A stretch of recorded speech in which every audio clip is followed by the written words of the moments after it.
¿Qué harías tú si vieras entrar a un niño al quirófano rodeado de 20 médicos y nunca volvieras a verlo salir? Yo lo vi y callé. En mi libreta anoté 7:15 de la mañana, pulsera blanca número 127. Mientras los hijos de los ricos desayunaban en clínicas privadas, nosotros esperábamos en sillas de plástico. Porque la justicia siempre cena en la mesa de los ricos y los pobres solo tragamos silencio. Entonces dime, ¿callar o hablar? No fui contratado para cuidar a un niño. Fui contratado para cuidar un silencio. Yo era guardaespaldas en Buenos Aires. Abría puertas y miraba esquinas. Aquella mañana entendí que mi trabajo cambiaría de nombre. Un chico de 11 años, peinado impecable y sonrisa de escuela, iba a entrar a un quirófano con más de 20 médicos. Decían que era una corrección menor. La contradicción empezó en el pasillo, a las 6:12. La madre repetía que la intervención sería corta y segura. Su voz temblaba, pero confiaba. El padre firmaba papeles sin leer. Yo sostuve la carpeta azul, el objeto que nunca olvido. Tenía etiqueta blanca y folio escrito a mano. 127. Esa carpeta es mi ancla. Cuando cierro los ojos la sigo viendo. A las 6:48 nos llamaron al despacho del director. Ahí supe que la cirugía no se haría en Argentina. Había riesgo y protocolo especial. Un equipo ya volaba desde Houston, en el Texas Medical Center, Pabellón Norte. No dieron nombres. Nos pidieron discreción y teléfonos apagados. Tomé mi libreta negra y anoté cada hora, cada gesto, cada mirada que evitaba decir la verdad. La abuela llegó a las 7 en punto con un rosario. Me sujetó el brazo. «¡Cuídalos!», dijo. En la sala, las otras familias escuchaban. Un señor mayor chasqueó la lengua y dijo que a los pobres siempre les tocaba esperar. Una enfermera lo mandó callar. Nadie quería problemas, solo respuestas. Algunas mujeres murmuraron que esa operación sonaba a privilegio. No estaban equivocadas. En mi barrio siempre supimos que la justicia tiene precio. Yo miré el reloj de pared, aguja temblorosa, y pensé que el tiempo también sabe de clases. A las 7:25 entramos en la ambulancia rumbo al aeropuerto militar. No pregunté por qué. Preguntar en estos casos es firmar tu salida. Me tocó sentarme frente al niño. Él apretó mi mano con la suya, tibia y pequeña. «¿Usted se queda cerca?», me dijo. Le prometí que sí. La madre guardó la carpeta azul en su bolso. Memorizar detalles era mi oficio. Folio, esquina doblada, clip oxidado. Despegamos a las 8:16. El piloto no habló. Durante el vuelo, la madre rezó en voz baja. El padre miró al vacío, como si esperar doliera menos que entender. Yo repasé la ruta, las puertas, los ascensores, los vigilantes. Había sido contratado para eso, para que nada interrumpiera un plan del que nadie me daba el mapa completo. Aterrizamos en Houston a las 12:42. La luz en la pista parecía de metal. Un vehículo del hospital nos esperaba, sin logos. El Texas Medical Center es una ciudad dentro de otra. A las 13:23 entramos por la puerta de personal. Nos pusieron credenciales grises, sin nombres. A la madre le dieron una pulsera blanca. Al niño, otra con el mismo número, 127. A mí, un pase que vibraba si me acercaba a zonas prohibidas. El preoperatorio comenzó a las 14:10. Una doctora joven explicó que sería un procedimiento largo. Dijo equipo ampliado y protocolos estrictos. No dijo por qué necesitaban tantos especialistas para un caso supuestamente simple. El pequeño no lloró. Preguntó si podía llevar su estampita de San Expedito. La guardé para devolvérsela después. Creí que habría un después. A las 15:09 apareció el jefe de cirugía. Pidió firmar otro consentimiento. Es por si hay que extender la intervención, dijo. Los ojos del padre buscaron los míos. Yo no puedo firmar por nadie, solo cargo culpas ajenas. La madre firmó con trazo fino y torcido. La tinta azul es otro recuerdo que no se borra. El niño entró al quirófano a las 15:45. Vi el techo moverse sobre su camilla. luces pasando como planetas. Antes de que la puerta se cerrara, conté delantales verdes. No eran 20, eran muchos más. 1, 2, 3, 4, 5, 6, 7, 8, 9, 10. Perdí la cuenta. Nunca vi tanto metal brillante encima de un cuerpo tan pequeño. Nos estacionaron en una sala sin ventanas. A las 16:11 nos dieron café en vasos de cartón. La madre se quedó mirando la puerta. El padre se ofreció a caminar. Caminó sin avanzar. 2 enfermeras hablaron bajito en el pasillo. «Esto es de investigación», dijo una. «Pero aquí no somos nadie», respondió la otra. No me vieron. Los guardaespaldas aprendemos a desaparecer de pie. A las 17:20 me llamaron por mi nombre. Un coordinador de seguridad me pidió el teléfono. Lo entregué. Me dieron un localizador que vibraría si me necesitaban. Conozco ese lenguaje. Cuando quitan palabras, sube el riesgo. Regresé y puse la libreta sobre mi rodilla. Escribí 17:20, control de acceso reforzado, pasillo norte cerrado.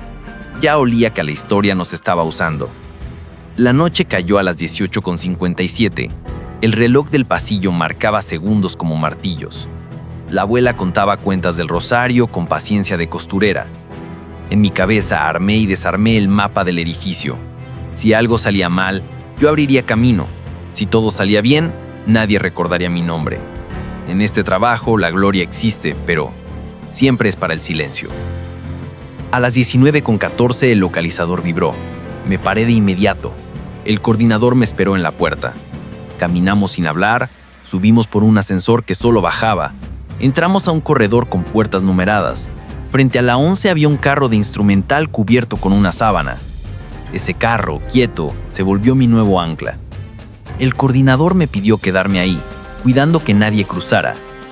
Yo obedezco órdenes, así me gané la vida. A las 19:29, la luz sobre la puerta 11 cambió de color. El coordinador sostuvo un teléfono fijo. Dijo pocas palabras. Se extiende. Yo repetí esa frase como si fuera una cuerda. Se extiende. ¿Hasta dónde se extiende la vida de un niño cuando demasiados adultos deciden por él? No lo dije. Aprendí que las preguntas también tienen precio. La madre me buscó a las 20:02. Tenía la cara pálida y las manos frías. Quiso acercarse al corredor. No la dejaron. Solo personal, dijo una guardia con voz de piedra. La mujer me miró como si yo fuera la puerta. Yo no supe qué hacer. En el hospital, cuando sobran protocolos, uno aprende a aguantar. A las 20:41 llegó una camilla vacía. La empujaban 2 camilleros cansados. La dejaron a un lado y se fueron sin ruido. Miré rieles y pintura raspada. Me aferré a esos detalles para no pensar en la pregunta grande. ¿Qué clase de operación necesita tantas manos y tanto tiempo? A las 21:55 comenzó el verdadero silencio. El pasillo quedó solo. La máquina de bebidas vibró como un insecto. El carro cubierto seguía ahí, inmóvil, encargado de guardar una verdad que nadie me daba. Recordé mi primer trabajo, también con un niño perdido detrás de un escenario. Lo hallaron dormido. La risa alivió al público. Aquella memoria me pinchó por dentro. La inocencia dura poco. A las 22:18 me ofrecieron salir a tomar aire. No acepté. Preferí quedarme con el carro, con la puerta 11, con el zumbido de las lámparas. Pensé en mi madre y en su frase de siempre: la gente humilde paga doble, por los errores de otros y por los suyos. La sala donde la abuela rezaba estaba a unos pasos. Su murmullo me sostuvo más que el café. Cuando el reloj marcó las 23:03, un grupo de quirófano pasó apurado. Llevaban cajas de metal con cierres brillantes. Una tenía un sello rojo que decía «Retorno inmediato». Anoté esa expresión en la libreta. Me supo a decisión tomada antes de tiempo. A las 23:26, el coordinador regresó. Me pidió bajar al primer nivel. Dijo que vendrían instrucciones para la familia. Caminé detrás de él, contando pasos. Algunos médicos nos cruzaron apretando la mandíbula. Nadie dijo nada del niño con la pulsera blanca, número 127. En lugares así, Los nombres son lo primero que desaparece. Llegamos a una sala de espera más grande. A las 23:41 apareció un hombre de traje oscuro. No llevaba bata. Habló con el padre durante 1 minuto exacto. Yo no escuché las palabras, escuché el final.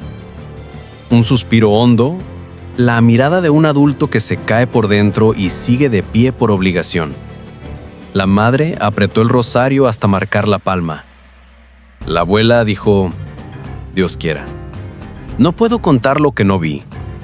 No sé qué sucedió detrás de la puerta 11. Pero esa noche, a las 23:58, supe que mi promesa me iba a perseguir. Cuidar un silencio es como cargar una valija sin agarradera. Te corta los dedos y nadie lo ve. Me quedé en el corredor hasta medianoche. La luz cambió otra vez. El carro cubierto seguía inmóvil. Guardé la libreta. La carpeta azul volvió a mis manos. Pesaba más, como si las hojas absorbieran tristeza. Esa fue la primera noche. La paradoja caminaba sola.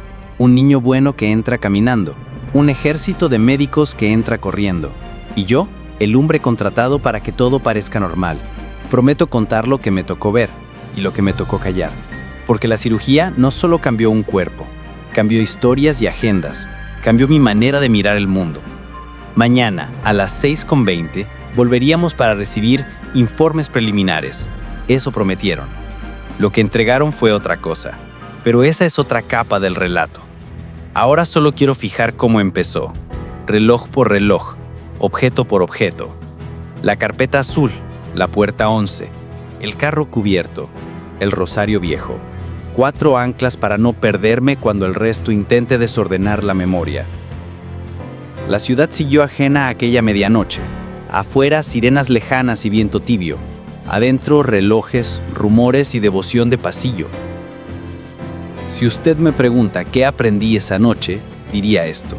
El dolor se ordena por turnos, la esperanza se ordena por códigos, y el silencio, ese sí, lo ordenan los de arriba.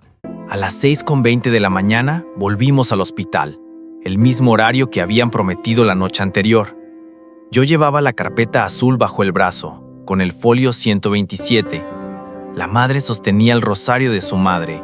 El padre caminaba con la mirada fija en el piso. Nadie había dormido. La abuela repetía que el sueño no es para los pobres, que a nosotros nos toca velar más de lo que descansamos. El vestíbulo estaba casi vacío. A las 6:32 llegaron las primeras enfermeras. Sus zapatos hacían eco en los azulejos. Una de ellas nos indicó la sala de informes preliminares. Allí nos pidieron esperar. La palabra esperar era un martillo en la cabeza de la madre. Yo lo noté en sus dedos que se clavaban en el rosario. La abuela murmuraba oraciones. El padre tamborileaba sobre la mesa. Yo miraba el reloj de pared, como si esa aguja pudiera darnos justicia. A las 7 en punto entró un médico joven. Habló en inglés. Un traductor repitió. El procedimiento continúa. Hay que extenderlo. Todavía no hay complicaciones graves. La palabra todavía quedó suspendida en el aire. Esa fue la primera pista. Nadie dice todavía cuando todo está bajo control. La madre levantó la vista, buscando explicación. El padre cerró los puños. Yo lo anoté en la libreta negra. 700, palabra clave, todavía. A las 7:15, una enfermera pasó con un carro metálico cubierto. Era idéntico al que había visto frente a la puerta 11. Esta vez, bajo la sábana blanca, asomaba una mancha marrón. Nadie más lo notó. Ese fue el primer cliffhanger del día. Yo lo vi. Sé cuando un objeto no quiere ser visto. Si este tipo de historias te interesa y quieres conocer cada detalle oculto, suscríbete ahora mismo. Así no te perderás las próximas revelaciones. A las 7:30 comenzaron los murmullos.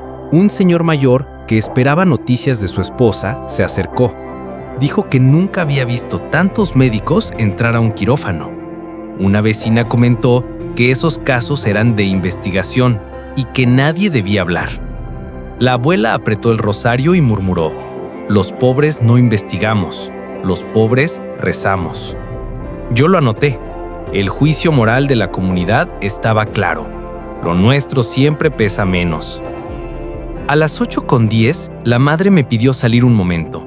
Afuera, el aire frío le devolvió color a las mejillas. Vendedores ambulantes ofrecían café y pan dulce. Una mujer del barrio, conocida de la familia, le dijo: «Dicen en la radio que es un experimento con niños». La madre se quedó inmóvil. Yo intervine pidiendo respeto, pero esas palabras quedaron flotando como cuchillos. Volvimos a las 8:26. En la mesa había sobres con documentos. Dentro, formularios con sellos nuevos. El folio había cambiado. 127-A. Una letra añadida en silencio. El padre lo notó de inmediato. «Esto no es lo que firmamos ayer», dijo. Yo escribí en la libreta 8:26, folio alterado. La investigación ya estaba fallando. Los mismos documentos tenían versiones distintas. A las 9:02 llegaron vecinos con flores. Uno, obrero de la construcción, dijo: «Si fuera hijo de un ministro, ya tendrían respuesta». El padre apretó los dientes. La madre lloró. La abuela levantó la voz. «La vida de un niño no se compra». Ese fue el juicio moral más fuerte de la mañana. Yo entendí que la operación no solo se jugaba en el quirófano, también en la conciencia de quienes esperábamos afuera. A las 9:48 reapareció el médico joven.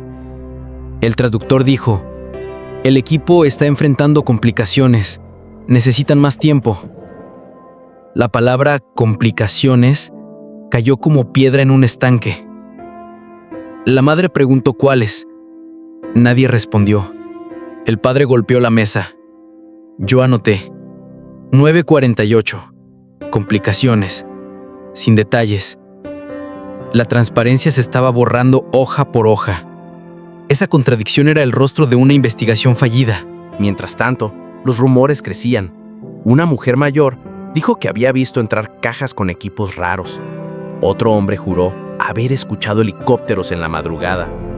Eran rumores, pero cada rumor cargaba la misma sospecha, que no nos decían la verdad.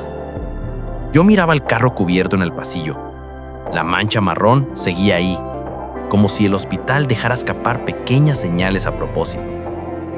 A las 10:20 llegó un sacerdote. La abuela lo había llamado. Se sentó junto a la madre y rezaron. El padre salió a fumar. Yo lo seguí. Escuché cuando dijo a un vecino: «Nos usan para probar lo que no probarían con los ricos». Esa frase quedó grabada en mi memoria. Volvimos a las 10:45. En la pantalla del televisor daban noticias de política. Nadie las escuchaba. Yo repasé mentalmente los objetos áncora: carpeta azul, rosario, carro cubierto, pulsera blanca. Cada uno me recordaba que había una historia oculta detrás de protocolos y sellos. A las 11 en punto entró el coordinador de seguridad. Me devolvió el localizador. «Se prepara un comunicado oficial», dijo. Yo anoté: 11:00, comunicado pendiente. La sala se quedó en silencio. Solo se escuchaba el tic-tac del reloj. Ese sonido marcaba nuestra impotencia. A las 11:30 la madre se desplomó en la silla. La abuela la sostuvo. El padre se acercó a mí. «Dígame la verdad, ¿vio algo raro?» Mi dilema fue no mentir y no traicionar mi deber. Le respondí: «Vi lo mismo que usted». No era del todo cierto, pero tampoco era mentira. Al mediodía, 12:05, entregaron un parte breve. El procedimiento continúa. No hay hora estimada de finalización. Nadie creyó esas palabras. Un vecino gritó: «¡Basta de secretos!». Otro respondió: «Aquí mandan los que tienen dinero». Yo apreté la carpeta azul contra el pecho. Esa carpeta pesaba más cada hora. En ese momento recordé mi niñez. Tenía 11 años como el chico de la camilla. Mi madre me llevó a un hospital público por una fractura. Esperamos toda la noche en un pasillo frío. A un niño rico lo atendieron primero. Nosotros aguardamos hasta el amanecer. Esa memoria me atravesó. Entendí que para muchos la medicina no cura, selecciona. Ese recuerdo me quemó en la garganta. Ese día comprobé que la cirugía no solo cambiaba el cuerpo de un niño, cambiaba la forma en que el barrio veía la justicia y la verdad. Afuera, la gente comentaba cada rumor. Adentro, el hospital levantaba muros de protocolos. Entre ambos, quedábamos nosotros, atrapados en la paradoja de esperar un informe que nunca llegaba. A las 12:20 regresó el médico joven. Su voz era más baja que antes. El procedimiento continúa. El equipo está estable. La palabra estable sonó forzada. El traductor dudó antes de repetirla. Yo lo anoté en la libreta negra. La madre respiró hondo, queriendo creer. El padre cerró los ojos. La abuela movía el rosario con más rapidez, como si las cuentas pudieran arrancar la verdad. A las 12:45 apareció un funcionario administrativo con un portafolio negro. Lo dejó sobre la mesa y pidió una firma más. Requisito adicional, dijo. El papel llevaba el folio 127B. Otra variación. Ayer era 127. Esta mañana 127A. Ahora 127B. Yo lo anoté. 12:45, folio alterado por tercera vez. Esa fue la primera gran virada. El padre dudó en firmar. Me miró buscando consejo. Yo no podía hablar. Ese fue mi dilema. Guardar silencio me protegía, pero hería a la familia. La madre estampó su nombre con mano temblorosa. La tinta azul se corrió. La firma quedó borrosa. Ese detalle me quedó grabado. Ese tipo de contradicciones no aparecen en historias inventadas, solo en casos reales. Si quieres seguir cada giro oculto, suscríbete ahora mismo. No te pierdas lo que viene. A las 13:10, un vecino del barrio llegó con pan envuelto en papel de diario. Lo ofreció a la familia. Para aguantar la espera, dijo. Ese gesto humilde fue más humano que cualquier palabra médica. La madre agradeció con lágrimas. La comunidad entendía que en esos pasillos la vida se mide en café y pan compartido. Ese fue el juicio moral del barrio. Mientras las autoridades confundían, los pobres se sostenían entre sí. A las 13:30, un guardia me llevó a un pasillo lateral. Allí vi un sobre olvidado. No debía tocarlo, pero lo hice. Dentro había un informe breve en inglés. Paciente pediátrico experimental. Riesgo de falla multiorgánica. Esa fue la prueba material que nunca debí leer. Lo copié en mi libreta. 13:30. Palabra clave, experimental. Volví a la sala con la cabeza ardiendo. No lo conté a nadie, pero dentro de mí se abrió un vacío. Recordé cuando era joven y trabajé como ayudante en una clínica de barrio. Un niño llegó con fiebre alta. El médico dijo, es un caso simple. 2 días después, el niño murió. Su madre gritó que le habían mentido. Esa memoria volvió como cuchillo. En mi barrio siempre supimos que las palabras experimental y simple nunca caminan juntas. A las 14 en punto, el coordinador de seguridad entró con 2 hombres de traje. Hablaron entre ellos en voz baja. Luego se acercaron al padre y pidieron confirmar datos de nacimiento. El padre repitió el nombre del niño, su fecha, su escuela. Ellos escribieron en hojas separadas. No usaron la carpeta azul. Yo anoté 1400, datos duplicados, carpeta ignorada. La prueba material se volvía más grande. Existían 2 versiones de la misma identidad. La madre preguntó, ¿mi hijo está vivo? Nadie respondió.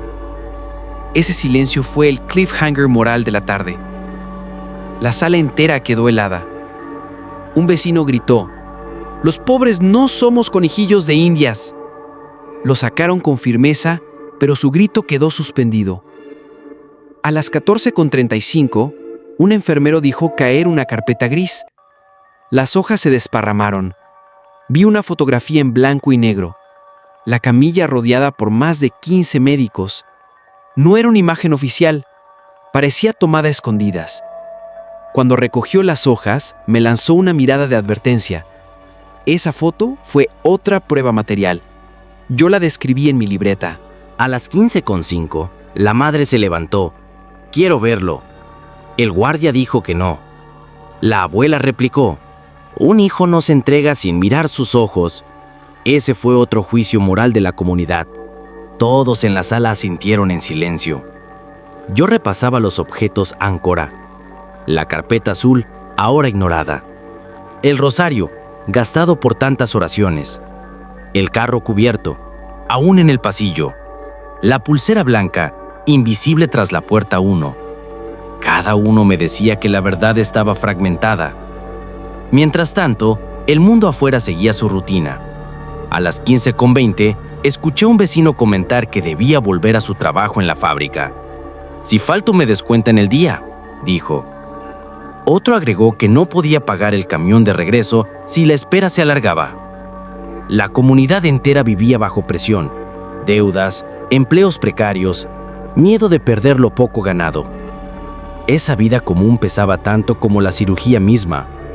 Yo lo sabía porque vengo del mismo suelo. Crecí en un barrio donde cada visita al hospital era también un golpe al bolsillo. A las 15:40, un funcionario anunció: «El procedimiento pasa a etapa crítica». No explicó nada más. El padre preguntó si debía firmar otro papel. Le dijeron que no. Yo lo anoté. 15:40, etapa crítica, sin detalles. La investigación estaba fallando no por falta de papeles, sino por exceso de ellos. A las 16:10 comprendí que la primera gran virada ya había ocurrido. El caso dejó de ser una cirugía complicada para volverse un misterio institucional. La familia, la comunidad y yo éramos testigos de cómo las palabras se volvían humo y los papeles contradicción. Afuera, la gente seguía su rutina apretada. Adentro, el hospital levantaba muros de protocolos. Entre ambos mundos quedábamos atrapados, cargando preguntas que nadie quería responder. A las 16:20, el coordinador anunció que el procedimiento entraba en fase crítica. Nadie explicó qué significaba. El padre preguntó si debía firmar algo más. Le respondieron que no. Yo lo anoté en la libreta. 16:20, fase crítica, sin detalles. Esa falta de claridad ya era una condena. A las 16:45 apareció un hombre de traje oscuro, distinto a los médicos. Traía un sobre sellado. Se lo entregó al padre y dijo: «Firma aquí, es confidencial». El papel no llevaba folio 127, ni A ni B. Era un número nuevo, 127C, con la palabra exención en mayúsculas. El padre se quedó congelado. La madre lo miró, esperando. La abuela apretó el rosario hasta lastimarse los dedos. Ese fue el dilema ético mayor: firmar y aceptar un silencio oficial o negarse y arriesgar que cerraran la operación. Yo sentí que todos los ojos de la sala se clavaban en mí. No podía decidir por ellos, pero estaba allí, testigo de un contrato que olía a traición. El padre me preguntó: ¿qué hago? Yo no respondí. En mi oficio, dar consejo es dar sentencia. Esa fue mi condena. ¿Y usted? Me preguntará ahora quien escucha esta historia. ¿Firmaría un papel que exime a todos de culpa mientras su hijo lucha en un quirófano? Si estas preguntas te golpean, suscríbete ahora mismo. Cada decisión que relato revela más de lo que intentan esconder. A las 17 en punto, el padre firmó.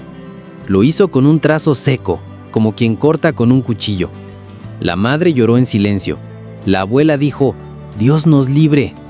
El vecino que había traído pan susurró: «Esto es vender el alma». Ese fue el juicio moral de la comunidad. Nadie levantó la voz, pero cada mirada acusaba al hospital de usar la pobreza como escudo. A las 17:20, el funcionario guardó el sobre en el portafolio. Lo cerró con un clic metálico que retumbó más que cualquier palabra. Yo escribí en la libreta: 17:20, sobre extensión firmado, responsabilidad anulada. Ese documento era un arma disfrazada de protocolo. En la sala, el cotidiano se volvía insoportable. Una mujer mayor sacó de su bolso un paquete de galletas viejas y lo repartió en silencio. Un hombre contó monedas para ver si alcanzaba el camión de regreso a su barrio. La madre, agotada, dijo que no había comido desde la noche anterior. El padre buscaba en su bolsillo un billete arrugado para comprar café, pero no alcanzaba. El olor de comida fría que venía del pasillo recordaba que para los pobres hasta esperar duele en el estómago. Ese era el mundo bajo presión. La cirugía no era lo único que se alargaba. También la hambre, la deuda, la paciencia. A las 17:40 apareció de nuevo el carro cubierto en el pasillo. Esta vez lo empujaban 2 camilleros jóvenes. La mancha marrón se había extendido. Yo lo miré fijamente, el padre también. Nadie dijo nada. Ese silencio fue más pesado que cualquier grito. A las 18:05, un médico salió con un informe verbal. El paciente resiste, pero la intervención es más extensa de lo previsto. La madre preguntó qué significaba resiste. El médico evadió. Yo anoté 18:05, resiste, sin detalles. Otra capa de investigación fallida. Mientras tanto, la comunidad en la sala empezaba a murmurar. Una mujer dijo, «Esto no es medicina, es negocio». Un hombre respondió, «Nos callan porque saben que no tenemos abogados». Ese fue otro juicio moral colectivo. La impotencia era palpable. Y no era solo el hospital. A las 18:20, un vecino encendió la radio. Un noticiero mencionaba la cirugía en una frase breve. Fuentes médicas confirman que todo avanza con normalidad. Normalidad. Esa palabra fue una bofetada. Afuera, la prensa repetía un comunicado vacío, mientras adentro la gente se moría de incertidumbre. A las 18:30, alguien llamó al Ministerio de Salud. Nadie contestó. A las 18:50, otro intentó hablar con un periodista amigo. Le dijeron que no había autorización para cubrir el caso. Esta era la investigación fallida en toda su dimensión. Hospital, prensa y autoridades alineados para callar. Yo recordé a mi padre. Una vez perdió su trabajo por negarse a firmar un documento que lo hacía responsable de una máquina rota. Esa noche volvió a casa con las manos vacías y los ojos cansados. Nos dijo, la dignidad no se firma. Este recuerdo me atravesó. Ver al padre del niño firmando un papel de extensión me devolvió a esa escena. Comprendí que el dilema no era solo de ellos, también era mío, porque yo había callado. A las 19 en punto, la madre intentó entrar al pasillo de quirófanos. La frenaron 2 guardias. Gritó, «¡Quiero ver a mi hijo!». La sacaron con firmeza. El padre no la miró. La abuela se quedó de pie, con el rosario colgando de su mano, como bandera rota. Ese fue el dolor del silencio. Ni siquiera un grito de madre podía atravesar la pared del protocolo. El televisor de la sala mostró, a las 19:10, a un político inaugurando una clínica nueva en un barrio rico. La gente en la sala estalló en comentarios. «Para ellos hay clínicas de lujo, para nosotros experimentos». Esa fue la condena moral más dura del día. El hospital, sin decir nada, confirmaba la desigualdad. Yo miré la carpeta azul. Estaba sobre la mesa, olvidada, como si ya no importara. La abrí disimuladamente. Dentro había papeles con tachaduras. Fechas que no coincidían, nombres repetidos, sellos sin firma. Era una prueba de investigación fallida. La cerré de inmediato, pero el peso de esas contradicciones me quemaba en las manos. A las 19:20, un guardia anunció: el comunicado oficial se dará a las 20 horas. La madre, agotada, se desplomó. El padre la sostuvo. La abuela siguió rezando. La sala quedó en silencio. Yo escribí: 19:20. Comunicado pendiente. Expectativa de resolución. Sabía que lo que anunciaran no sería verdad, pero sería definitivo. Esa noche, mientras el reloj se acercaba a las 20, comprendí el verdadero dilema ético. No era solo la firma en un papel, era aceptar o resistir un sistema entero que nos obliga a callar. Y todos en esa sala, yo incluido, terminamos firmando con nuestro silencio. A las 20 en punto, el coordinador entró a la sala. Llevaba un papel doblado. Lo abrió despacio, como si fuera un rito. Leyó en voz firme: el paciente se encuentra estable. La cirugía avanza según lo previsto. No hay riesgos graves. Esa frase sonó como alivio, pero nadie en la sala lo creyó. La madre levantó la cabeza y preguntó: ¿puedo verlo? El coordinador respondió: no está permitido. Esa fue la contrarrevelación. Lo que parecía esperanza era en realidad un muro. El padre apretó la mandíbula. La madre dejó caer el rosario al suelo y se cubrió la cara con las manos. Yo vi cómo su cuerpo temblaba. El silencio que siguió fue más duro que cualquier grito. La pulsera blanca que llevaba el niño, con el número 127, se me apareció en la mente. Un simple plástico, pero era la única prueba de que él seguía existiendo detrás de esas puertas. Ese recuerdo me golpeó más que el comunicado entero. ¿Y usted? Me preguntará ahora quien escucha esta historia. ¿Firmaría un papel que exime a todos de culpa mientras su hijo lucha en un quirófano? Si estas preguntas te golpean, suscríbete ahora mismo. Cada decisión que relato revela más de lo que intentan esconder. A las 17 en punto, el padre firmó. Lo hizo con un trazo seco, como quien corta con un cuchillo. La madre lloró en silencio. La abuela dijo: «Dios nos libre». El vecino que había traído pan susurró: «Esto es vender el alma». Ese fue el juicio moral de la comunidad. Nadie levantó la voz, pero cada mirada acusaba al hospital de usar la pobreza como escudo. A las 17:20, el funcionario guardó el sobre en el portafolio. Lo cerró con un clic metálico que retumbó más que cualquier palabra. Yo escribí en la libreta: 17:20, sobre extensión firmado, responsabilidad anulada. Ese documento era un arma disfrazada de protocolo. El padre se levantó y gritó: «No somos criminales, solo queremos verlo». Los policías lo obligaron a sentarse. La madre se aferró a la manga de su abrigo. Yo vi en sus ojos un vacío que no había visto nunca. El vacío de una madre que ya no sabe si su hijo respira. Ese fue el pulso emocional que partió la sala en dos. Algunos lloraban, otros bajaban la vista. Todos comprendían que esa familia estaba siendo rota. Si crees que el sistema puede fallar y esconder la verdad, quédate conmigo en este relato. Suscríbete ahora mismo. Lo que viene no es alivio, es más oscuro. A las 21 en punto, un sacerdote intentó acercarse al pasillo de quirófanos. 2 guardias lo frenaron. Solo personal autorizado. La abuela se levantó y gritó: «¿Ni Dios puede pasar?». El silencio posterior fue el juicio más fuerte de todos. La fe también quedaba fuera. A las 21:15, alguien dejó sobre la mesa una carpeta verde. Dentro había copias de comunicados previos, todos idénticos salvo una frase: «Avanza con normalidad» o «estable dentro de lo crítico». Los comparé con los papeles de la carpeta azul. Las fechas no coincidían. Lo anoté: 21:15, documentos duplicados. Otra prueba de la falla del sistema: la verdad se reescribía cada hora. Mientras tanto, la comunidad sufría el cotidiano bajo presión. Una madre con un bebé en brazos dijo que debía volver a casa porque no tenía quien cuidara a sus otros hijos.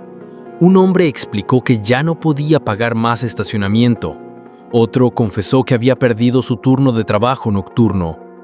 El olor a comida fría venía de un pasillo cercano. El hambre y la espera se mezclaban. La cirugía no era lo único que se largaba. También la deuda, la paciencia, la vida entera de los pobres. Recordé mi juventud. Una vez acompañé a un amigo a un tribunal laboral. Había perdido 3 dedos en una máquina. El juez dijo: «El informe oficial asegura que fue culpa del trabajador». Mi amigo lloró en silencio. Yo entendí que, cuando los papeles hablan, la voz de los pobres desaparece.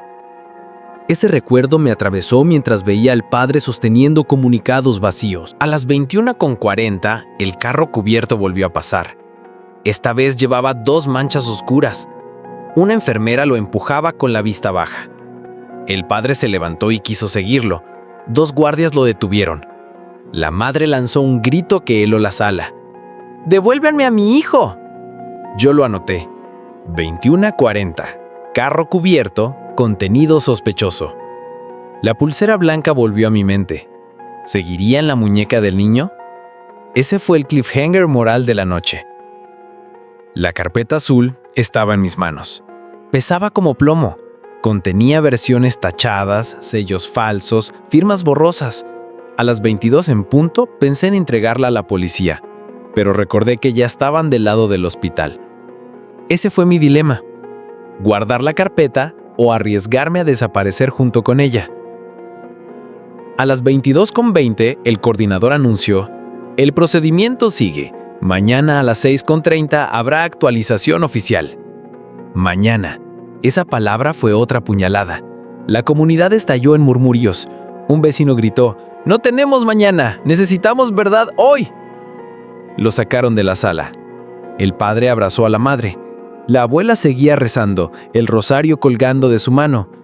Esa noche terminó con más preguntas que respuestas. Lo que parecía una salida, el comunicado oficial, la presencia de policías, la atención de la prensa, se convirtió en un muro de silencio. Y yo, con la carpeta azul en mis manos y la imagen de la pulsera blanca en la mente, comprendí que la falla del sistema era total. A las 22:20 el coordinador salió de la sala. Anunció que el próximo informe oficial se daría a las 6:30 de la mañana siguiente. Mañana, dijo. Esa palabra cayó como piedra en un pozo. La madre se llevó las manos a la cara. El padre apoyó la frente contra la pared. Yo miré el reloj de pared. 22:22. Lo anoté en mi libreta. Comprendí que si quería entender, debía reconstruir cada hora. A las 22:40 abrí la carpeta azul. Coloqué en la mesa todos los papeles. Folio 127, 127A, 127B, 127C y la copia verde de los comunicados. Los ordené según la hora en que habían sido entregados. Las fechas no coincidían. Los sellos eran distintos. El padre se inclinó a mirar.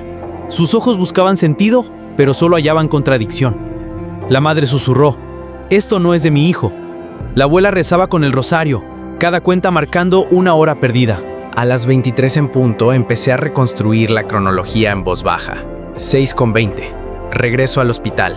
7 en punto. Primer informe con la palabra todavía. 7:15. Carro cubierto con mancha marrón.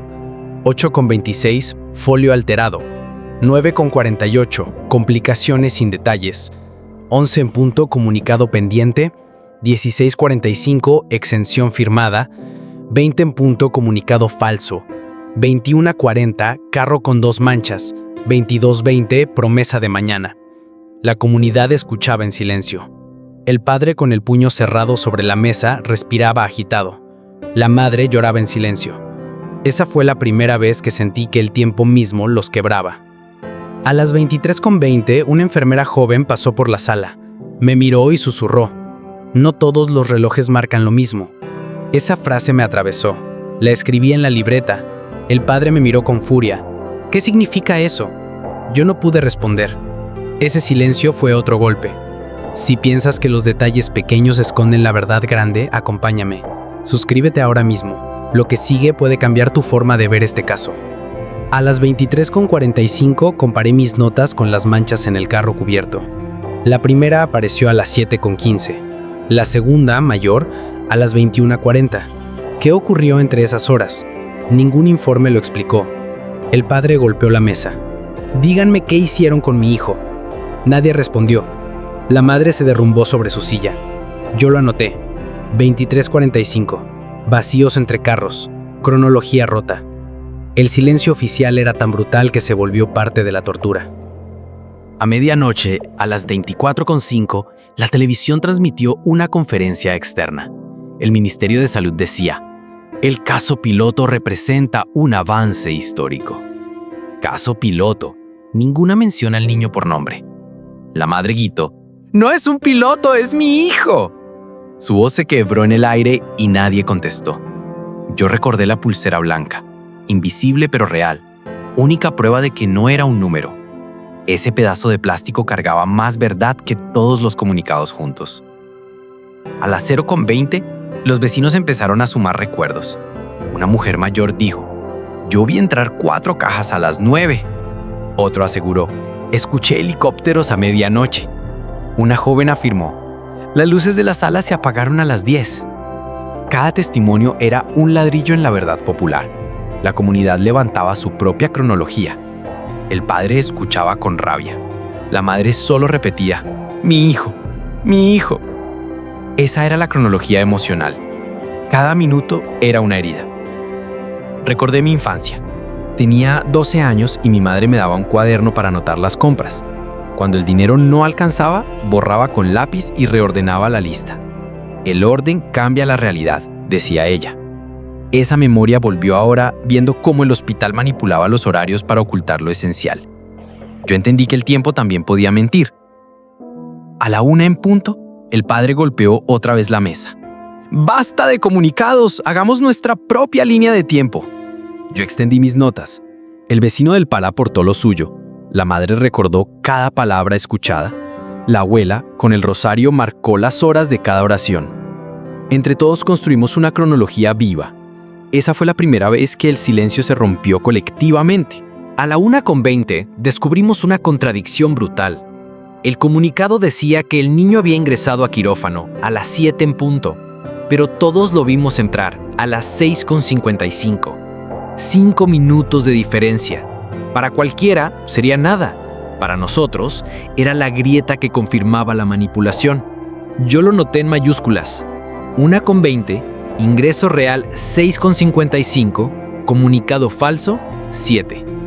La madre se tapó la boca, como si esas cifras fueran un disparo. El padre murmuró, nos están robando hasta el tiempo. Ese fue el nuevo pico de tensión. A la 1:40, un guardia entró y nos pidió silencio. Dijo que las quejas podían ser usadas en nuestra contra. Esa amenaza confirmó que la reconstrucción estaba prohibida. ¿El padre lo enfrentó?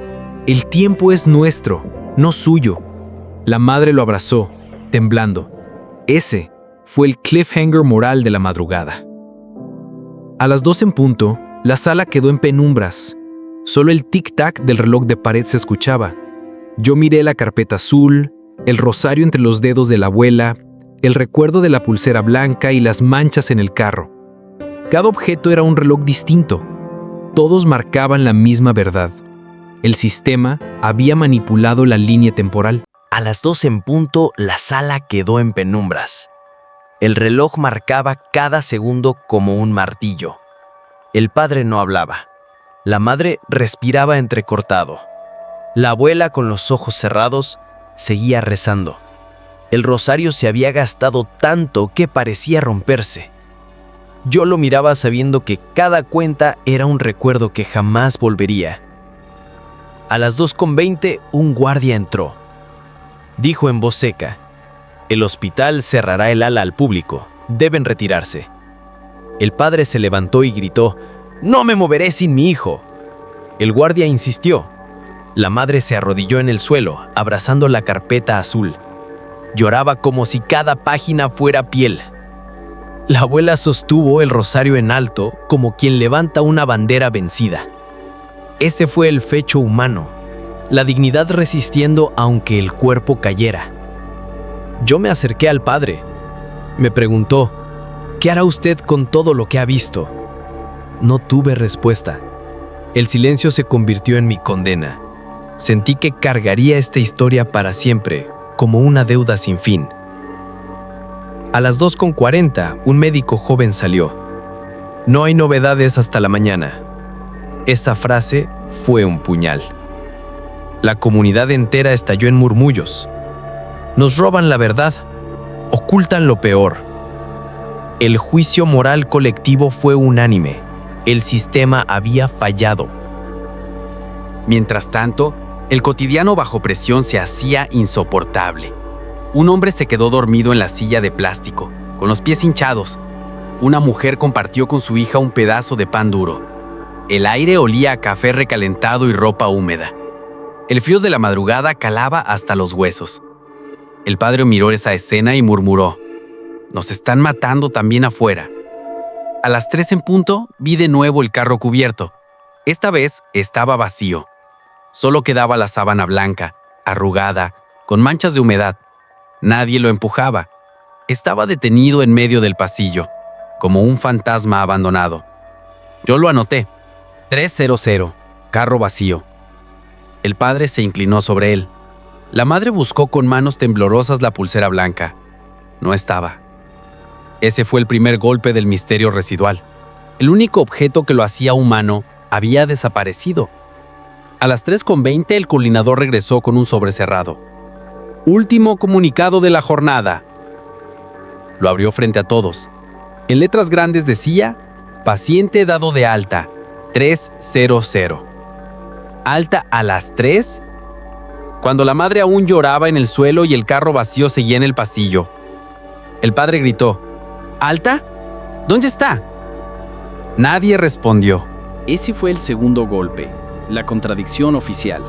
Un papel decía que había salido, pero todos lo sabíamos. Nunca cruzó esa puerta. Recordé mi infancia en el barrio. Una madrugada, la policía se llevó a un vecino. Nunca regresó.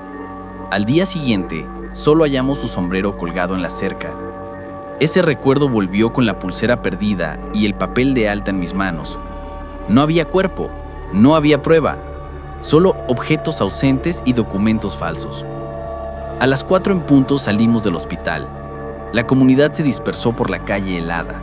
Algunos lloraban, otros caminaban en silencio, con pasos arrastrados. La madre seguía apretando al rosario. El padre llevaba la carpeta azul contra el pecho. Yo escondí el sobre con la palabra alta bajo mi abrigo. Hasta hoy me pregunto qué pasó detrás de la puerta 11, si la pulsera blanca sigue en una muñeca olvidada o si alguien firmó ese alta para borrar un cuerpo. Y ahora te pregunto, ¿qué harías tú frente a un documento que asegura que alguien salió cuando todos vimos que nunca cruzó la puerta? Yo he cargado esta carpeta azul durante años, llena de sellos falsos y relojes rotos. Los ricos nunca cargan estas carpetas. Ellos tienen abogados. Nosotros solo tenemos silencio. La familia quedó marcada por el callar forzado. Yo sigo preguntándome si fue un crimen no haber hablado. Ahora te lo pregunto a ti, que escuchaste todo. ¿Qué harías tú? ¿Callar para obedecer o hablar para arriesgarlo todo? Escribe tu respuesta en los comentarios. Y si eliges hablar, deja escrito, hablar. Que se lea en todas partes lo que ellos quisieron ocultar.